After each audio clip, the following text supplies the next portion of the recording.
প্রাচীনকালে দুইজন অত্যন্ত শক্তিশালী এবং অহংকারী বাদশার আবির্ভাব ঘটেছিল। তাদের মধ্যে একজন হলো মিশরের বাদশা ফিরাউন এবং অন্যজন হলো বেবিলিয়নের বাদশা নমরুদ। এই দুইজন বাদশা ছিল অহংকারী, অত্যাচারী এবং নিজেদেরকে বিশ্বজাহানের স্রষ্টা বলে দাবি করত। তাদের এই অহংকার এবং সীমালঙ্ঘন তাদের ধ্বংসের কারণ হয়ে দাঁড়িয়েছিল। আজকের এই কাহিনীটি বেবিলিয়নের বাদশা নমরুদকে কেন্দ্র করে আলোচিত হয়েছে। এটা এমন একটি কাহিনী যেখানে ষড়যন্ত্র, অহংকার এবং আল্লাহ তাআলার গজবকে নিদর্শন হিসেবে দেখানো হয়েছে। একদিন নমরুদ স্বপ্নে দেখল তার রাজপ্রাসাদ ধ্বংসের সম্মুখীন হয়েছে। শহরগুলিতে ভয়াবহ অগ্নিকাণ্ড ঘটেছে, তার বিশাল সাম্রাজ্য ভেঙে পড়েছে এবং রাজ্যের মানুষ অসহায় হয়ে মাটিতে পড়ে আছে। তবে সবচেয়ে ভয়ঙ্কর ছিল একটি ছোট্ট শিশুর আবির্ভাব। সেই শিশুটি এই ধ্বংসস্তূপের মাঝখান থেকে হঠাৎ করেই দেখা দিয়েছিল। এমন স্বপ্ন দেখে নমরুদ আতঙ্কে ঘুম থেকে জেগে উঠল। এই স্বপ্ন এতটাই বাস্তব এবং ভীতিকর ছিল যে নমরুদ ভয়তে কাঁপছিল। কিছু সময় পর সে তার উপদেষ্টাদের ডেকে পাঠালেন। তাদের মধ্যে একজন ছিল যার নাম ছিল আজর।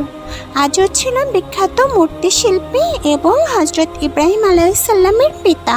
নমরুদ আজরকে তার স্বপ্নে বিস্তারিত বললেন এবং কাঁপা কাঁপা কণ্ঠে আজরকে জিজ্ঞাসা করলেন তার এই স্বপ্নের অর্থ কী।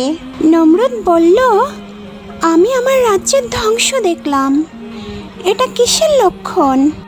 সবাই নমরুদকে অসীম সাহসী বলে জানত, কিন্তু নমরুদ আজ ভয়ে থরথর করে কাঁপছে।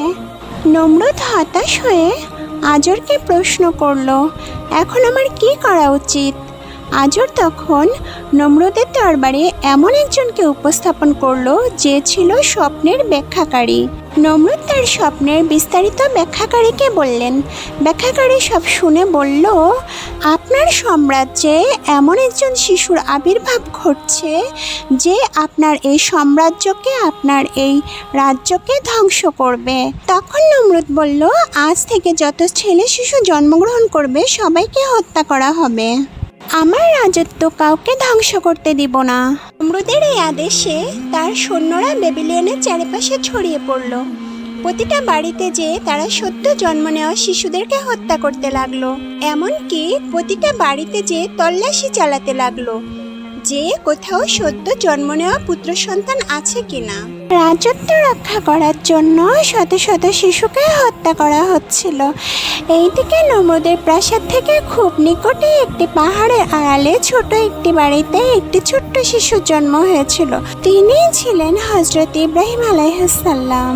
ইব্রাহিম আলাইহিসসালামের পিতা আজর ছিলেন নমরুদের একজন বিশ্বস্ত উপদেষ্টা। ইব্রাহিম আলাইহিসসালামের জন্মের সময় আজর অনুভব করলেন যে তার এই পুত্র কোনো সাধারণ শিশু নয়। কিন্তু আজর নমরুদ এবং তার সেনাবাহিনীর কাছে ইব্রাহিম আলাইহিসসালামের জন্মের কথা গোপন করে রেখেছিলেন। ইব্রাহিম আলাইহিসসালাম নীরবে বড় হচ্ছিলেন। অন্যদিকে সদ্য জন্ম নেওয়া শিশুদেরকে নমরুদের সেনারা হত্যা করেই যাচ্ছিল। প্রতিটি ছেলে শিশুকে নির্দয়ভাবে হত্যা করা হচ্ছিল। এর মধ্যে আজর একদিন চুপি চুপি বাড়িতে এসেছিলেন এবং দেখলেন তার স্ত্রী তার ছোট্ট শিশু পুত্রকে আদর করছে। ইব্রাহিম আলাইহিসসালামের মা তার স্বামীকে অস্থির দেখে জিজ্ঞাসা করলেন, কি হয়েছে আজর?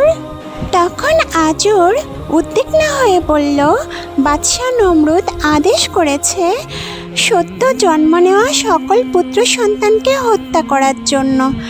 সদ্য জন্ম নেওয়া সকল পুত্র শিশুদেরকে হত্যা করলে আমাদের পুত্র বাদ যাবে না। যে করেই হোক আমাদের পুত্রকে বাঁচাতে হবে। চলো আমরা এখান থেকে অনেক দূরে পালিয়ে যাই। আজরের স্ত্রী এই ভয়ানক সংবাদ শুনে অস্থির হয়ে পড়লেন। তিনি তার শিশুটিকে আরো শক্ত করে নিজের বুকের সাথে জড়িয়ে ধরলেন এবং বললেন, আমাদের এখন কি করা উচিত? আজর তখন বলল, আমাদের পুত্রকে এমন জায়গায় লুকিয়ে রাখতে হবে যেখানে নমরুদ এবং তার সৈন্যরা পৌঁছতে পারবে না। এরপর আজর তার স্ত্রী এবং ইব্রাহিম আলাইহিসসালামকে নিয়ে শহর থেকে দূরে একটি গুহায় নিয়ে চলে গেলেন। এই গুহাটি ছিল শহর থেকে দূরে এবং নির্জন একটি স্থানে। সেই গুহায় মহান আল্লাহ তাআলার অসীম কুদরতে ইব্রাহিম আলাইহিসসালাম বড় হতে লাগলো। তো বন্ধুরা, মহান আল্লাহ পাক যাকে বাঁচিয়ে রাখে তাকে মেরে ফেলা বা ক্ষতি করার সাধ্য কারণে। আল্লাহু আকবার।